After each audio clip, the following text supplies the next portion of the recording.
Visium PUPR 2030 menargetkan bahwa pada tahun 2030 nanti akan diwujudkannya 99% jalan mantap yang terintegrasi antar moda dengan memanfaatkan sebanyak-banyaknya material lokal dan menggunakan teknologi recycle.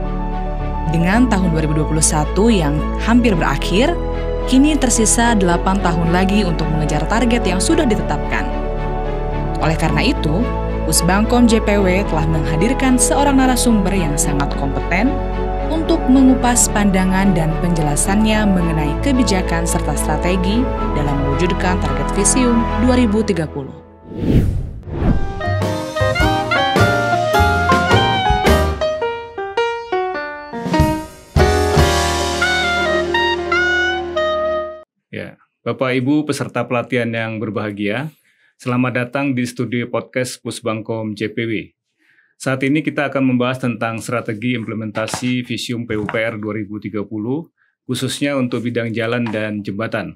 Telah hadir bersama kami di sini narasumber yang sangat kompeten karena merupakan pimpinan tertinggi di Bina Marga, Bapak Direktur Jenderal Bina Marga Kementerian PUPR, Bapak Insinyur Hedi Radian. Selamat datang Pak Hedi Radian. Apa kabar Pak? Baik. Ya, pertama-tama mungkin kita membicarakan mengenai Visium PUPR 2030 Pak, karena teman-teman di daerah mungkin atau pelaksana mungkin masih bingung gitu ya. Nanti kira-kira seperti apa nih strategi implementasinya ke depan untuk Visium PUPR 2030 ini. Nah, di sini disebutkan bahwa 99% jalan mantap dengan sinergi antar moda, kemudian menggunakan teknologi recycle dan material lokal seperti itu Pak. Yeah. Mungkin sebelum masuk ke topik pembahasan kita Pak, yang dimaksud dengan 99% jalan mantap itu apakah hanya jalan nasional atau secara keseluruhan Pak, termasuk jalan provinsi dan juga jalan kabupaten kota Pak? Oke, baik, terima kasih Pak Kapus. Ini memang yang kita nyatakan dalam Visium PUPR itu adalah yang memang terkait dengan kewenangan secara langsung ya. Jadi kewenangan yang sifatnya memang implementasinya di PUPR. Pusat memang hanya ya yang menjadi tanggung jawab atau akuntabilitas anggaran pusat itu memang hanya jalan nasional dengan 99%. Terus dikaitkan dengan jalan provinsi dan kabupaten kota Pak, karena kalau kita bicara jalan itu kan sifatnya seperti network gitu Pak. Bagaimana peran pusat Pak untuk supaya mereka juga ikut menunggu Visium PUPR kita? Jadi peran pusat ini memang menteri itu adalah bertanggung jawab atas secara presiden itu kan bertanggung jawab atas keseluruhan jalan ya melalui menteri PUPR. Terutama dari segi pembinaannya ya. Ini memang kemarin juga waktu kita menyusun RUU jalan yang baru, itu yang jadi isu yang hangat juga, bagaimana kita mempunyai proporsi yang relatif bagus antara kemantapan, kalau boleh saya sebut gitu, jalan nasional, jalan provinsi, dan jalan kabupaten kota gitu kan. Dan ini memang jadi tapi ada juga hal-hal lain yang perlu kita pertimbangkan, yaitu yang terkait dengan masalah perimbangan keuangan pusat dan daerah, karena ada hak-hak daerah ya yang nanti diberikan oleh pusat dari segi keuangan, dan itu diikuti dengan tanggung jawab tentu. Jadi makanya adanya pembagian kewenangan atau pembagian status jalan kan begitu, ada jalan nasional, jalan provinsi, jalan kota kabupaten, bahkan ada jalan desa. Jadi memang di undang-undang jalan yang kita kemarin usulkan rancangannya itu ada klausul-klausul yang memungkinkan kita untuk intervensi apabila pemerintah daerahnya tidak mampu karena satu dan lain hal, sehingga itu secara keseluruhan strategi pengembangan jalannya menjadi terganggu, kita dimungkinkan untuk itu. Walaupun tetap kita harus mengikuti aturan-aturan terkait tadi itu perimbangan keuangan pusat dan daerah. Jadi kalau kita lihat umpamanya kita mendukung KEK seperti itu Pak ya. Kadang-kadang KEK itu juga atau kawasan pariwisata, Mbak. Ya, itu lokasinya malah jauh dari jaraknya jalan nasional. Ya. Itu kan kita juga harus mendukung mereka supaya ya jalan provinsi juga ikut bangun, kabupaten kota juga bangun gitu. Kita kira ada kewenangan kita untuk nge-push mereka itu, Pak. Ya, ini sebenarnya koordinasi program kan ini kan. Ya. Jadi bagaimana dengan jalan non nasional? Pertama itu bisa dilakukan melalui APBD murni mereka, ya. Atau melalui jalur DAK. Jadi koordinasi programnya di DAK. Ini DAK digunakan untuk mendukung strategi program tadi. Bisa juga ada skema lain, misalnya ada hibah. Bisa juga melalui bantuan pemerintah. Jadi sebenarnya skemanya banyak yang sudah bisa ada disiapkan, Pak ya. Ada yang bisa digunakan. Makasih, Pak. Mungkin kita sekarang masuk ke Visium, Pak. Di sini disebutkan, Pak, di layar ini Visium kita itu kata kuncinya kalau saya lihat di situ pertama mantap, Pak. Mantap. Yang kedua integrasi antar moda. Kemudian material lokal dan teknologi recycling gitu, Pak ya. Nah, ini mantap ini apakah hanya kondisi jalan atau termasuk juga daya tampungnya, keselamatan jalannya gitu, Pak. Apakah hanya kondisi jalan? Mungkin bisa dijelaskan, Pak, yang disebut dengan mantap. Ya, mantap itu memang sangat berorientasi pada kualitas riding quality pavement-nya ya. Jalannya, Pak ya. Iya, jalannya. Ini mungkin bukan indikator yang menggambarkan secara keseluruhan. Kalau kita tuh IQ-nya itu waktu tempuh. Ya, waktu tempuh kita itu kan target jangka panjangnya 1,5 jam per 100 kilometer. Ya, kita tuh berada di level sekitar 2 lah sekarang. 2 jam per 100 kilometer. Jadi tantangannya masih sangat panjang ya. Walaupun untuk range ini ya sekitar 1,9 kita targetkan. Nah, untuk mencapai itu tuh kita ada yang disebut juga indikator-indikator dari segi sasaran program ya. Dan program itu misalnya tadi itu ada kita kemantapan itu bagian dari condition index sebenarnya. Ya, tapi ada juga nanti masalah safety-nya, ada masalah konektivitasnya di situ. Jadi ini mantap banyak digunakan untuk awam sebenarnya karena lebih mudah difahami. Ya, mantap itu. Lebih memudahkan komunikasi dengan masyarakat gitu, Pak ya. Betul. Jadi itu indikator akuntabilitas anggaran lah kalau boleh saya sebut. Iya. Walaupun sekarang kita lebih bukan hanya mantap sih tadi itu. Tadi udah waktu tempuh. Waktu tempuh juga, yang kemudian nanti kita jabarkan lagi dalam beberapa indikator pencapaian program. Iya. Terima kasih, Pak. Kemudian dikaitkan dengan antar moda nih, Pak. Kalau kita bicara antar moda itu kan kita tidak terlepas dari kewenangan kementerian lain, Pak, seperti Kementerian Perhubungan. Mungkin kalau kita bicara infrastruktur yang sifatnya teknologi informasi juga harus juga dengan Kementerian Komunikasi mungkin gitu, Pak ya. Karena kan kalau kita mendukung suatu kawasan itu kan tidak bisa hanya jalan juga, harus itu gimana, Pak? Kira-kira peran Kementerian PUPR untuk bisa bersama-sama kita mendukung daripada pengembangan wilayah itu, Pak. Ya, jadi ini terintegrasi ini kan kaitan dengan program ya, planning programming lah. Iya, Pak. Jadi planning programming, jadi kalau kita bicara bisnis proses Bina Marga itu kan mulai dari planning programming, budgeting dan seterusnya itu. Nah, ini bagaimana kita sekarang membuat semacam highway atau road master plan ya. Nah, apa saja yang harus diperhitungkan dalam road master plan ini? Yang pertama tentu utamanya adalah rencana tata ruang wilayah. Yang kedua adalah ya itu tadi, bahwa jalan itu adalah bagian dari sistem transportasi dengan ada moda-moda lainnya. Jadi itu harus diintegrasikan. Misalnya begini. Pelabuhan Patimban misalnya dibangun ya pada saat yang bersamaan kita juga membangun tol akses Patimban kan begitu. Kemudian kita sekarang juga sedang menyiapkan akses ke Port Makassar. Jadi itu maksudnya antar moda itu bahwa kita melihat pergerakan itu bukan hanya jalan saja, tapi juga ada mode laut, mode kereta api, terminal, bus itu. Jadi itu yang dimaksudkan memang harus terintegrasi dan ini indikasi bahwa memang dalam planning kita harus memperhitungkan pergerakan moda lainnya. Ya, jadi artinya dari planning sudah direncanakan bagaimana mengintegrasikan antar moda gitu Pak. Jadi ini mungkin kaitannya mungkin ke BPIW juga kali mungkin Pak ya.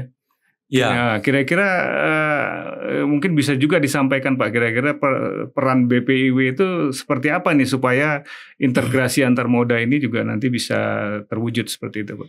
Ya tentu yang mengkoordinasinya nanti BPIW ya. BPIW. Ya, jadi yang bukan hanya dengan moda transportasi lain tapi juga mengenai pengembangan kawasannya. Pengembangan kawasan. Ya juga. BPIW tentu lebih luas dari itu. Bukan hanya masalah transportasinya, masalah pergerakannya, tapi juga masalah integrasi kawasan seperti bagaimana kita mengembangkan KSPN Borobudur misalnya. Itu kan bukan hanya masalah transportasi, itu juga masalah peruntukan land use-nya. Kemudian yang baru misalnya Rebana kan yang dibentukkan yang di Jabar Utara misalnya. Itu kan transportasi kan katakanlah itu adalah urat nadinya gitu kan. Urat nadinya dan itu tidak hanya jalan, berbagai mode, tapi pembentukan kawasannya, pembentukan land use-nya kan BPIW mestinya yang melidnya. Iya. Jadi artinya Bina Marga juga bekerja sama dengan BPIW dan BPIW juga harus memadukan semua antar sektor termasuk wilayahnya. Iya, pengembangan wilayahnya BPIW. Dari BPIW. Ya, makasih Pak. Kemudian ini mungkin yang ini banyak kenapa materi ini juga kami angkat Pak, yang material lokal nih Pak. Jadi teman-teman banyak yang berpikir material lokal ini apa sih? Ya contoh kita punya aspal buton, itu masuk material lokal atau tidak? Karena material lokal aspal buton itu juga pada prakteknya diekspor juga ke luar negeri.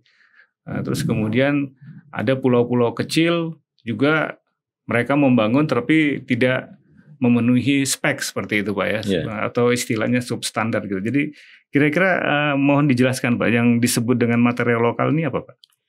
Ya biasanya kalau kita bicara material lokal itu adalah jadi begini, membangun jalan itu pada dasarnya adalah memanfaatkan material yang ada di sekitarnya. Iya. Prinsipnya adalah itu. Prinsipnya itu dulu ya. Tapi memang ada kasus-kasus ya karena kultur gitu ya. Misalnya begini, di Kalimantan itu nggak ada agregat.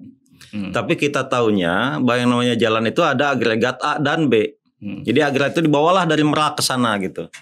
Ini karena kultur gitu kan, karena seolah itu harus begitu gitu, harus agregat. Padahal nggak harus selalu. Jadi utamanya adalah justru kita mulai dari pada waktu kita mendesain jalan itu adalah salah satu yang dilakukan adalah potensi material lokal Pak. Jadi kalau kita ngedesain jalan, desainer itu yang pertama, yang salah satu yang harus disurvei adalah di mana saja keberadaan material. Nah ada hal-hal semuanya yang menurut standar umum ternyata nggak ada di situ. Misalnya tadi agregat, agregatnya nggak ada. Yang ada apa? Yang ada pasir. Misalnya di sepanjang di Kalteng, Kalsel itu pasir sungai banyak gitu. Agregat susah gitu kan. Nah seharusnya desainer itu kemudian membuat segala sesuatunya berbasis pasir.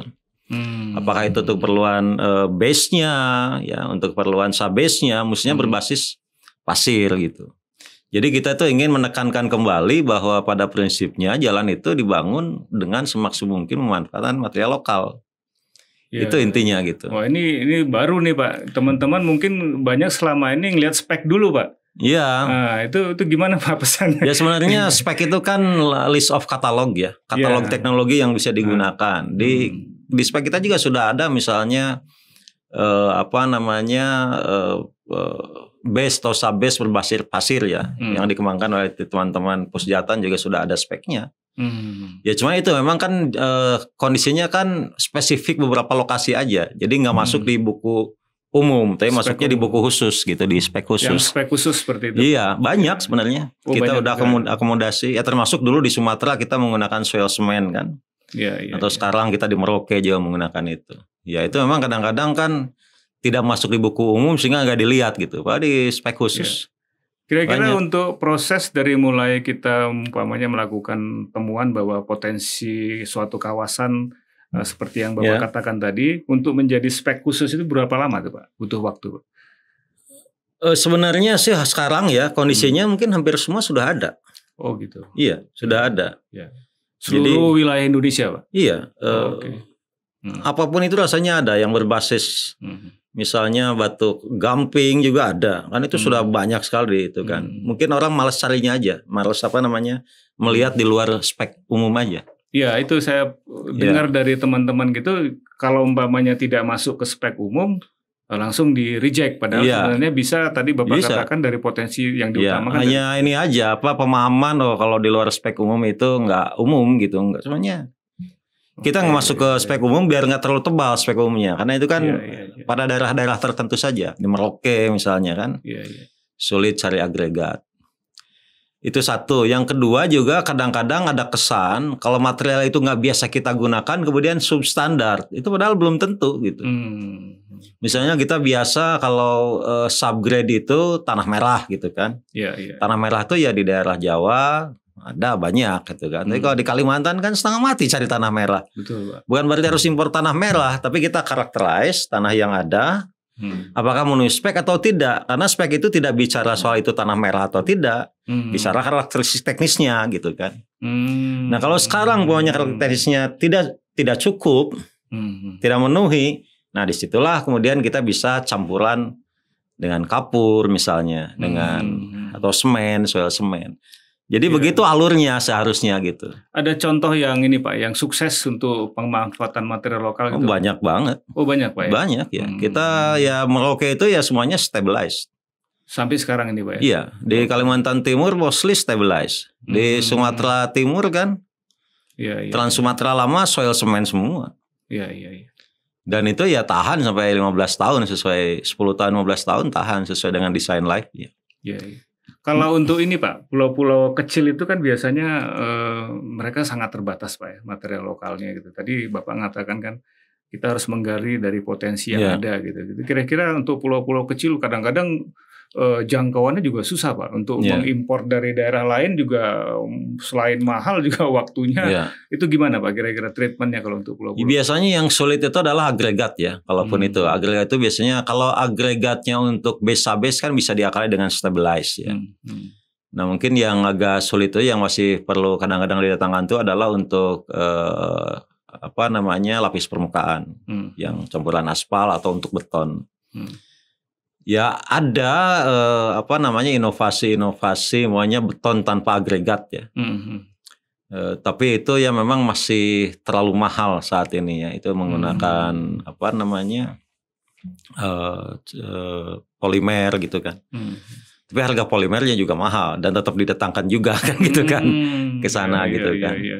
Jadi kita kalau menghilangkan sama sekali yang diimpor pada beberapa daerah mungkin sulit ya. Sulit Pak ya.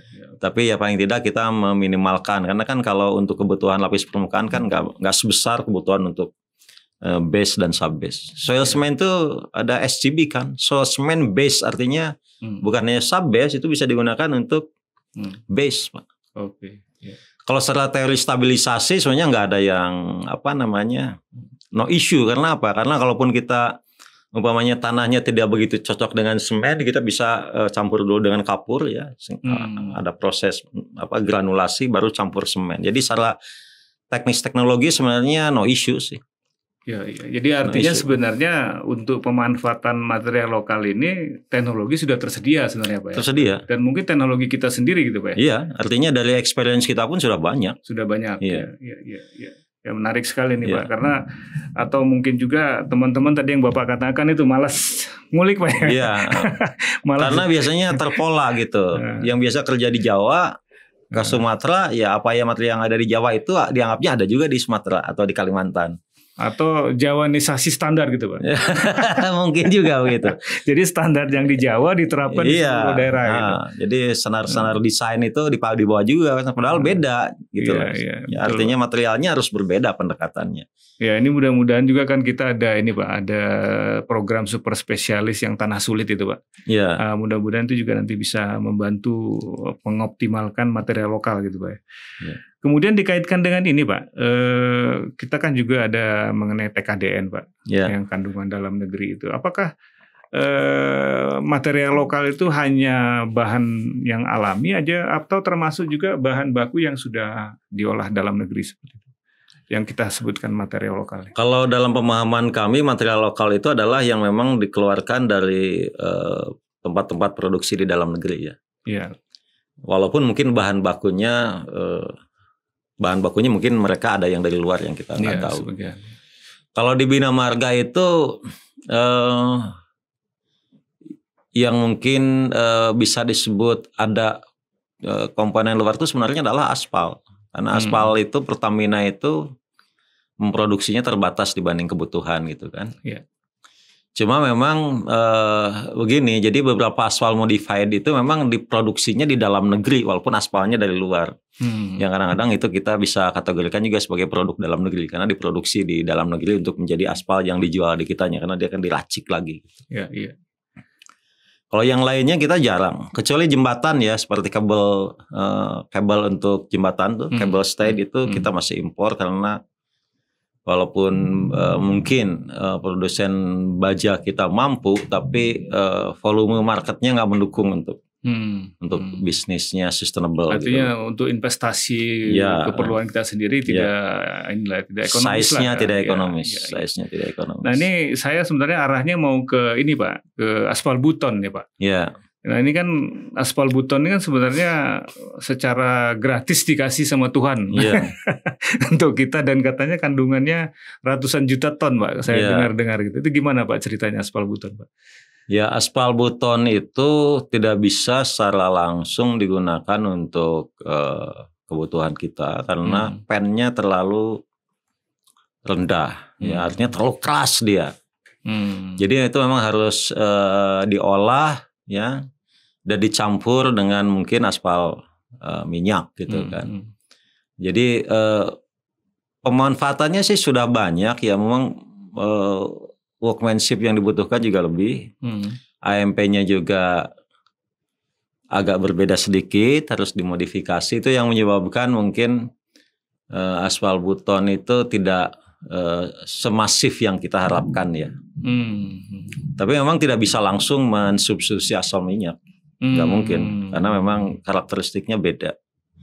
Itu tidak bisa langsung itu apakah pada daerah tertentu atau gimana Pak? Tidak bisa langsung mensubsidi itu? Ya semuanya karena memang aspalnya terlalu keras. Aspalnya itu terlalu keras. Ya. Jadi harus ada proses dia. Jadi proses pertama adalah bagaimana kita mengekstraksi aspal itu problemnya. Iya. Tapi sebenarnya yang banyak riset sudah lakukan dan mampu. Cuma mungkin sekarang apakah secara bisnis masuk apa enggak untuk biaya prosesnya kan itu kan. Itu satu isu. Dulu itu menjadi isu, sekarang juga mungkin masih menjadi isu. Saya dengar katanya sudah ada Pak yang mencoba untuk mengekstraksi di pulau itu. Gimana? Belum berhasil? Itu gimana? Berhasil, cuman itu secara bisnis kompetitif enggak gitu kan. Kalau harganya 2 kali dari aspal minyak kayaknya kan terlalu berat nantinya. Oke. Ya, jadi itu secara itu yang pertama ya, mengekstraksinya, ekstraksi. Kemudian yang kedua karakteristiknya itu pennya, istilahnya penetrasinya rendah banget gitu. Iya. Jadi susah digunakan secara langsung. Jadi dia harus dicampur ya, apakah dengan aspal minyak atau dengan lainnya, sehingga mencapai workability yang kita inginkan. Jadi ini memang ada aspek-aspek bisnis yang belum cukup kompetitif kalau saya lihat sih kalau kita bicara ekstraksi murni aspal buton itu. Jadi aspal buton itu masih the best use-nya adalah sebagai modifier. Jadi dia meningkatkan kualitas aspal minyak. Kita campur aditif gitu Pak? Ya. Oke. Ya. Itu the best use-nya sampai saat ini begitu. Jadi untuk jenis jalan apa? Kan jalan itu ada jalan nasional, ada jalan provinsi. Untuk jalan yang kecil-kecil juga masih tetap tidak. Justru itu bermanfaat untuk jalan-jalan yang bebannya tinggi. Oh malah beban tinggi? Iya, karena dia memperbaiki, karena dia kan aspal keras. Karena keras tadi itu Pak ya? Iya, campur aspal minyak sehingga memperbaiki kualitas. Iya, saya waktu pernah berkunjung Pak ke Buton itu saya lihat juga ada kapal-kapal Cina yang ngambil itu Pak. Jadi ini saya pikir-pikir wah ini kelihatannya di Cina sana juga dipakai ini saya pikir. Iya, itu satu ya. Yang kedua fungsinya adalah sebagai filler. Jadi memang bukan sebagai aspal, jadi tetap Ada aspal, tapi dia masuk di sana tambahan sebagai filler, bukan aditif ya, tapi komponen filler gitu. Komponen filler ya. Ya, dalam arti dia ada kontribusi dari aspal yang ada dikandung dalam filler aspal buton itu. Itu saya kira yang banyak digunakan ya sekarang. Iya. Wah, dan mungkin yang di Cina juga kebanyakan sama gitu. Filler Pak ya, jadi filler ya. Saya tidak tahu kalau mereka diam-diam mengekstraksi juga. Iya, saya kebetulan waktu ke sana lihat itu aja Pak. Ya. Saya tanya kapalnya dari mana? Dari Cina katanya. Ya memang. Tapi saya nggak tahu nih masih berjalan apa enggak sekarang ya. Iya. Dulu kita merasa mereka ingin mengekstraksi gitu ya. Karena kalau diekstraksi memang bagus sebagai aspal modifier Pak. Sebagai aspal modifier. Iya, bagus. Iya. Dan itu sudah ada speknya juga di kita. Cuman memang biaya ekstraksinya yang nggak tahu sekarang apakah sudah turun apa masih tinggi gitu. Masih oke. Ya, makasih Pak Dirjen. Wah, menarik sekali ini. Mungkin topik berikutnya yang teknologi daur ulang nih Pak. Ya. Teknologi daur ulang. Mungkin teman-teman mungkin masih perlu dijelaskan juga Pak. Apakah yang dimaksud dengan teknologi recycling di jalan ini Pak? Ya, jadi recycling ini artinya kita memanfaatkan material yang sudah ada, yang sudah terpasang ya, sehingga kita tidak perlu menambah material baru terlalu banyak kan. Dan itu bisa kita lakukan mulai dari apakah peruntukannya untuk sub-base atau base sampai ke perkerasannya gitu kan. Nah yang umum kita gunakan memang yang untuk base dan sub-base. Jadi itu kita kita olah lagi, kemudian kita jadikan dengan peruntukan base and sub base, nanti kita overtopping yang baru dengan lapis tipis aspal. Kalau aspalnya belum Pak ya? Aspalnya ada beberapa, tapi tetap masih memerlukan agregat atau material baru ya, baik material aspal baru maupun agregat baru, karena kan sudah aging kan. Kira-kira berapa persen Pak kalau pakai teknologi recycling itu yang termanfaatkan lagi berapa persen Pak dari yang bisa sampai 70% termanfaatkan. 70% lumayan. Iya. Berarti menghemat biaya cukup besar juga Pak. Jadi banyak yang kita hemat ini ya. Pertama adalah yang secara tidak langsung misalnya pengangkutan material kan. Iya. Pengangkutan material itu kan kemana-mana kan. Ada polusi, ada dampak lingkungan material. Yang kita bawa, ada dampak kerusakan jalan dan sebagainya, itu aja udah kita hilangkan kan. Itu yang kedua juga volume materialnya menjadi lebih sedikit, jadi biayanya pasti lebih rendah. Dan kita masih tetap sekarang pernah cukup intensif itu mungkin sekitar 10 tahun yang lalu kita cukup intensif. Sekarang bagaimana Pak? Sekarang masih ada kita melakukan recycling ya, walaupun mungkin karena kebutuhannya ya, kebutuhan untuk recyclingnya mungkin tidak waktu dulu memang cukup tinggi, tapi sekarang masih ada kita melakukan recycling. Jadi jalan-jalan yang sudah hancur di Sumatera itu banyak. Kita jalan sudah hancur itu kita recycling aja. Apakah kita recyclingnya dengan semen ya atau dengan foam bitumen yang dulu banyak kita gunakan. Ya, menarik nih Pak. Tadi Bapak menyinggung masalah semen. Ya. Kalau yang jalan-jalan yang dari beton, saya juga nggak tahu istilahnya Pak. Ya. Itu kira-kira bisa di-recycling juga nggak Pak? Yang dari beton. Kita belum melakukan ya, walaupun di secara teknis teknologis itu memungkinkan. Masih memungkinkan juga. Ya. Dan peralatan juga sudah ada, cuman kita belum masuk ke situ. Jadi jalan beton yang remuk, betonnya. Dihancurkan, jadikan agregat, dan riset soal itu sudah banyak. Cuman secara praktis kita belum. Waktu ini Pak, yang gempa di Palu, itu juga kita, ya kebetulan dulu ada Balitbang Pak ya. Jadi kita kedatangan tamu dari, kalau nggak salah dari Italia itu. Mereka itu menawarkan itu Pak, merecycling yang rumah-rumah yang sudah hancur itu. Dan saya rasa mungkin di jalan juga bisa ya teknologi dipakai Pak ya. Ya cuma karena skala di kita masih size-nya ya, market size-nya belum begitu besar dibanding investasi peralatannya. Dulu ada perusahaan namanya, sekarang udah mungkin nggak begitu aktif ya, Konblok. Itu pernah mereka menjajagi itu. Tapi berhenti Pak ya? Menjajagi ya, tapi bisnis size-nya kan nggak. Kan itu investasinya cukup ini, jadi kalau tidak ada marketnya agak repot gitu.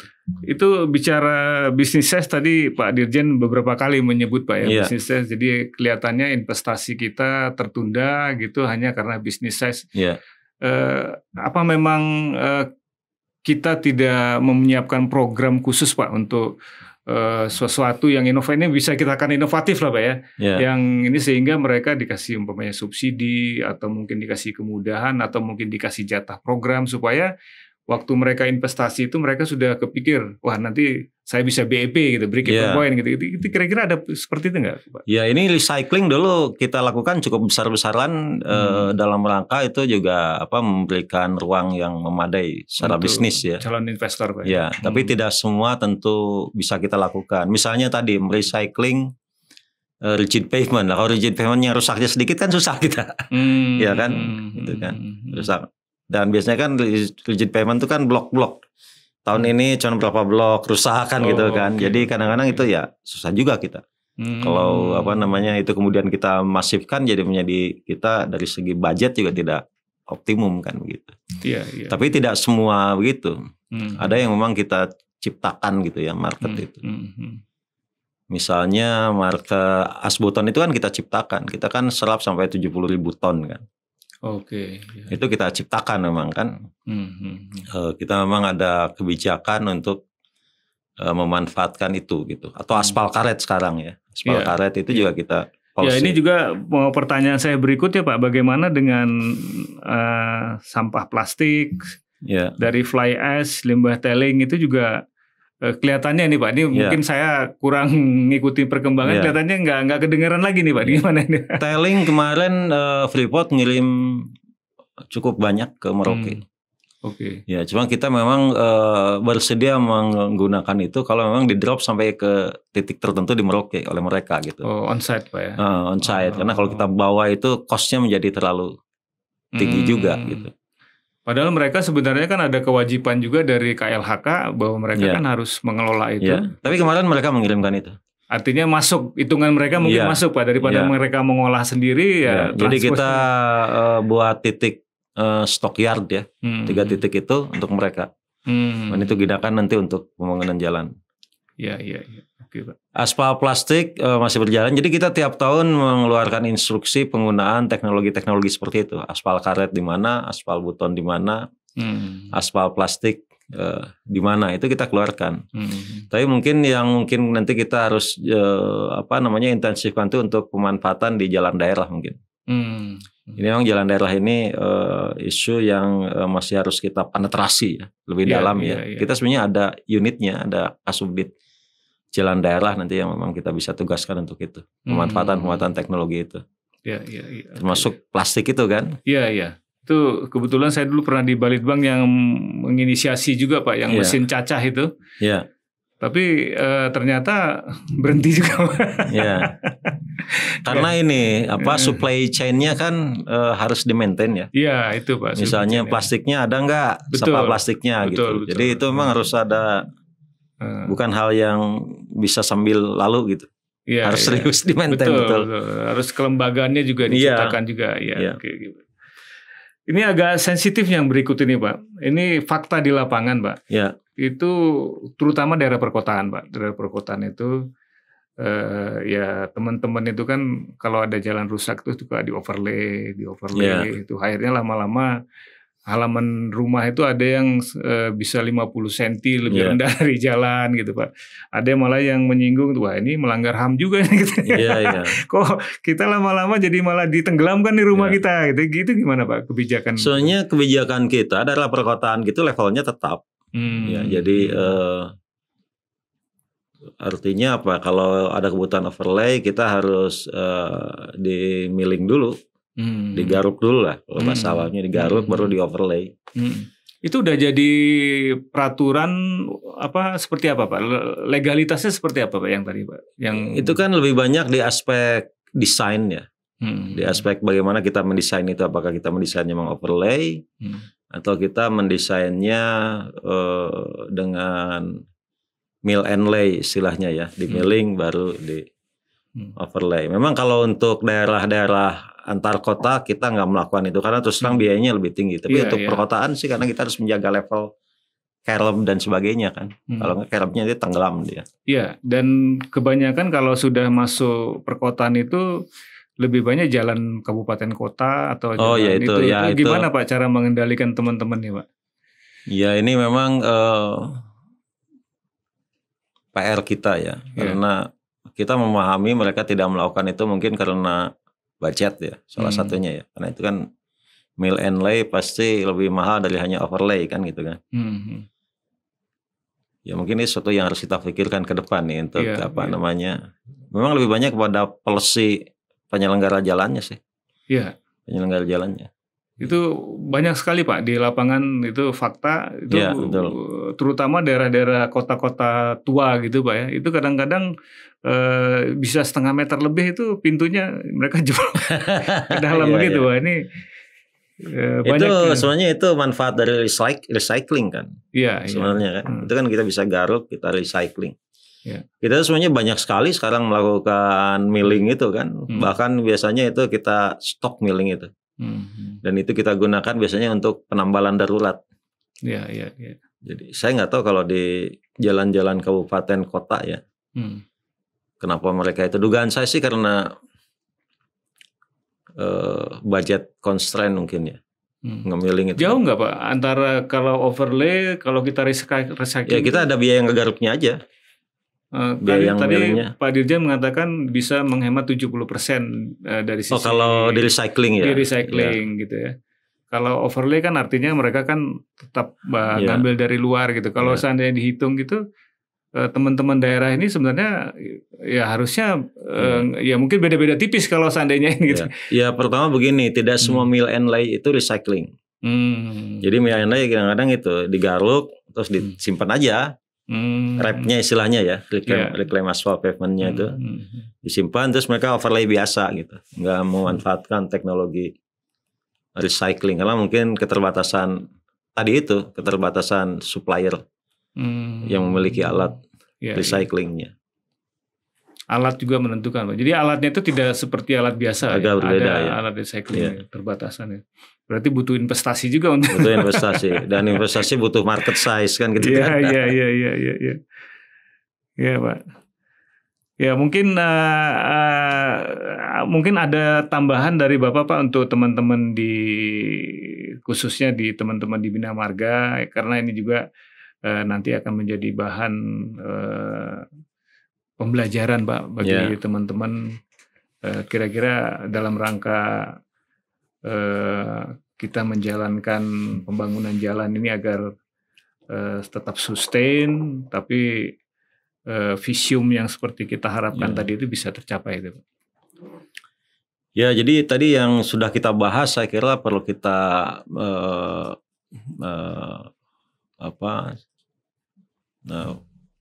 tegaskan ya. Yang pertama tadi masalah saya kira isu yang sangat relevan masalah material lokal.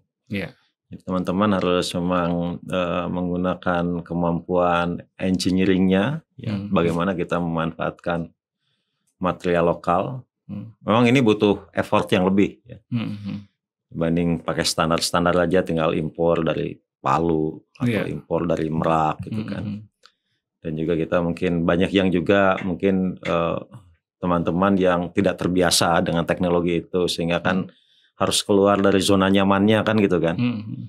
Ini saya kira itu sangat relevan sekali pemanfaatan material lokal, juga tadi pemanfaatan teknologi yang sifatnya green ya, recycling, kemudian aspal karet, aspal plastik, itu memang kita banyak mengandalkan pada kita sifat instruksional, tapi implementasi banyak mengandalkan kepada kemauan teman-teman ya untuk keluar dari zona nyamannya, menggunakan sesuatu hal yang belum pernah dilakukan misalnya oleh dia atau belum punya pengalaman. Jadi saya kira tantangan ini ya harus dihadapi, saya kira ya, jangan terlalu nyaman di zona nyaman kan gitu kan. Kemudian yang kedua mungkin masalah mutu. Ini saya ingatkan pesan Presiden waktu Harbak PU ya. Bahwa infrastruktur kita harus berkualitas lebih baik, kemudian juga harus lebih smart kitanya dalam menyelenggarakan infrastruktur ini. Kemudian yang terakhir mungkin adalah yang paling juga penting untuk kita adalah masalah integritas ya, good governance, clean government itu. Ada pesan for big nose dari Pak Menteri yang selalu berulang-ulang disampaikan ya. Itu mohon untuk selalu kita tingkatkan integritas kita ya. Kita tingkatkan profesionalisme dan kompetensi kita sebagai penyelenggara jalan. Itu aja mungkin Pak Kapus. Iya. Terima kasih banyak Pak Dirjen. Sebenarnya banyak yang akan kami tanyakan Pak, cuman waktu Bapak juga terbatas. Nanti mungkin kita cari topik-topik yang lain Pak. Mudah-mudahan Bapak masih berkenan. Saya rasa demikian para peserta pelatihan.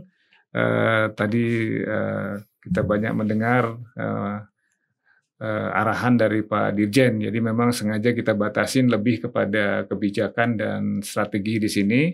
Karena kalau yang teknis nanti mungkin kita akan bicara di lain waktu. Saya rasa demikian. Wassalamualaikum warahmatullahi wabarakatuh. Waalaikumsalam. Makasih Pak. Oke, sama-sama.